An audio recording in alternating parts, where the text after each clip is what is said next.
Ouf de soulagement pour Florence Catiard, la propriétaire du château Smith au Lafitte, où s'est déroulée la dernière visite de Charles III et Camilla sur le sol bordelais ce vendredi 22 septembre. Ils sont beaucoup plus sympathiques et moins stressés que toutes les équipes, souffle-t-elle aux journalistes alors que le couple royal vient de quitter les lieux. La visite initialement prévue en mars dernier, s'est déroulée à merveille. Pourtant tout n'avait pas très bien commencé. Le couple royal avait pris du retard dans son programme. J'étais crucifié parce que bâcler mon château c'était triste.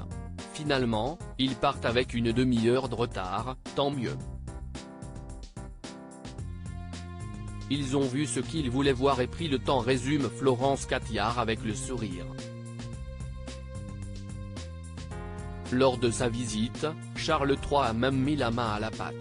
Il a construit la rose dans la tonnellerie, il a même failli pencher alors qu'il ne devait pas monter sur l'escalier mais il a voulu voir.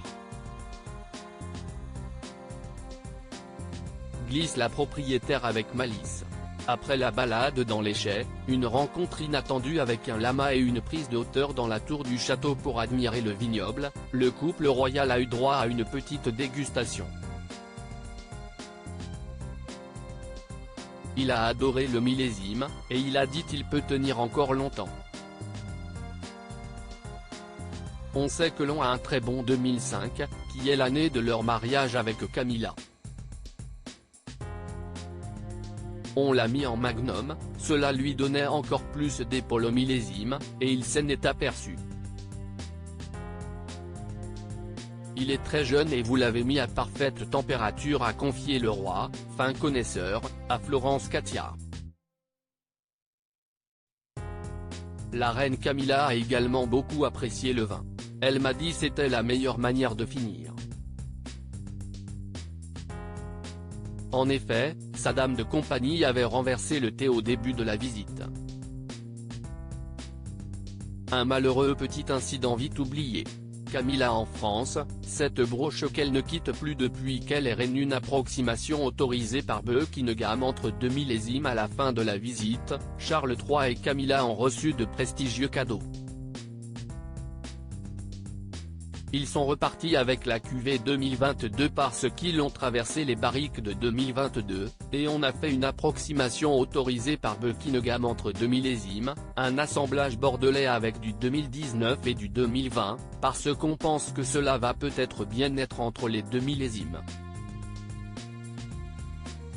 Si est une spéculation. 4 bouteilles ont été offertes, 2 pour l'ambassadrice d'Angleterre à Paris, et 2 pour le couple royal. Sur l'étiquette est inscrit « Cuvée Charles III ». L'alcool est dangereux pour la santé, à consommer avec modération. Crédit Photo, agence.